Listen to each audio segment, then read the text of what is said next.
Hello guys, আসসালামু আলাইকুম। কত সুন্দর কবুতরগুলো খাচ্ছে খাবার।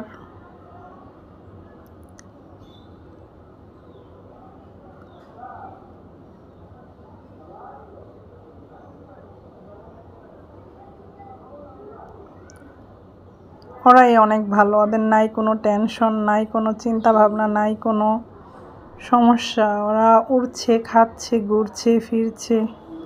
মাঝে মাঝে মনে হচ্ছে এমন পাখির মতন হতে পারতাম, নো টেনশন। সকাল সকাল একটা নাইস ভিউ, মনটা খুবই ভালো হয়ে গেল। এত সুন্দর একটা পরিবেশ, এত সুন্দর একটা ভিউ দেখে আমরা এখন নাস্তা করতে চলে আসলাম। সকালের নাস্তা, এখানে চিকেন নিয়েছি, এখানে রুটি নিয়েছি, সিঙ্গারা, সমুচা, বাস আমাদের সকালের নাস্তা।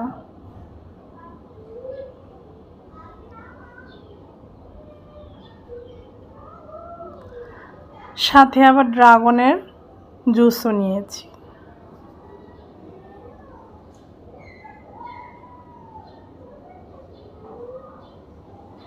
মোটামুটি ভালো লেগেছে এই জুসটা।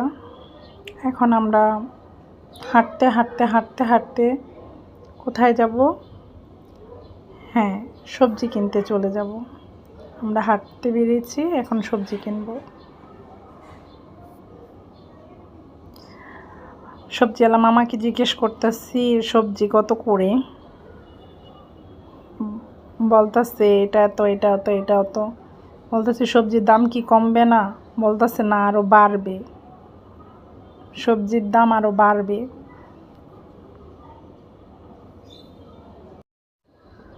তো কি করার, বাড়লেও খেতে হবে, কমলেও খেতে হবে। যে জিনিসের দাম বেশি বাড়ে আমরা সেই জিনিসটি আরও বেশি খাই। এখানে মামায় বাদাম নিয়ে বসেছে, বাদাম বিক্রি করতেছে। মামার কাছেও যে জিজ্ঞেস করলাম বাদাম কত করে, বললো 200 টাকা কেজি নাকি বাদাম।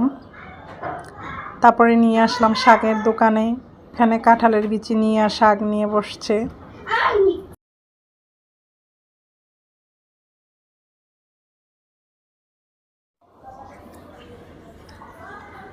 আসলাম আরেক দোকানে, ভ্যানে করে, কি সুন্দর করে দোকানটা সাজিয়েছে দেখেন, মনেই হয় না যে এটা ভ্যান। ভ্যানের উপরে এত কিছু। তো এই মামার এখানে এসে একটু ভিডিও করলাম। মামা তাকায় রইছে, তাই ভাবলাম যে না, মামার থেকে কিছু না কিছু নিই। আমি আবার ভ্যানের থেকে কিছু, এগুলো মানে এই সব জাতীয় কোনো কিছু ভ্যানের থেকে কিনি না, বাট মামার দিকে তাকিয়ে আমার একটু মায়া লেগে গেল, তাই কিছু কিনলাম। কিছু বলতে কি, যে আমি চিনি কিনেছি মামার থেকে, আর জন্য কি কিনলাম, আর কর্নফ্লাওয়ার কিনেছি।